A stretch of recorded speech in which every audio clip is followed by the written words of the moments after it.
இன்னும் சொல்ல போனா அமெரிக்காவோட துணை அதிபர் ஜேடி வான்ஸ் அவர்கள் இந்தியாவை விசிட் பண்ணியிருந்தாரு.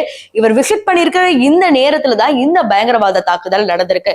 ஒரு சில பேர் என்ன சொல்றாங்கன்னா, அமெரிக்காவோட துணை அதிபர் வந்த இந்த நேரத்துல இந்த பயங்கரவாத தாக்குதல் நடந்திருக்குன்னா அப்ப இதுக்கு பின்னாடி என்னமோ இருக்கணுமோ அப்படிங்கிற மாதிரி சொல்றாங்க.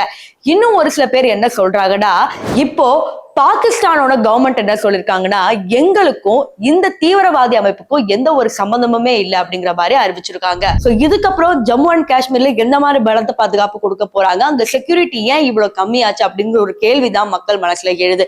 இதெல்லாம் ஒரு பக்கம் இருக்கும் போது பாகிஸ்தானோட அந்த டிஆர்எஃப் தீவிரவாதிகளுக்கு என்ன மாதிரி பதிலடி இந்தியா கொடுக்க போகுது அப்படிங்கறதா எல்லாருடைய எதிர்பார்ப்பாகவும் இருக்கு. இதே மாதிரி எக்ஸ் வலைத்தளங்கள்ல வி வாண்ட் ரிவெஞ்ச் அப்படிங்கிற இந்த ஹேஷ்டாக் தான் ட்ரெண்டிங் ஆயிட்டு இருக்கு. சோ பஹல்காம் பகுதியில இப்ப வரைக்கும் 27 பேர் இறந்துதான் நியூஸ் வந்திருக்கு. ஆனா அதையும் தாண்டும் அப்படிங்கறதா பல பேரோட ப்ரெடிக்ஷனா இருக்கு.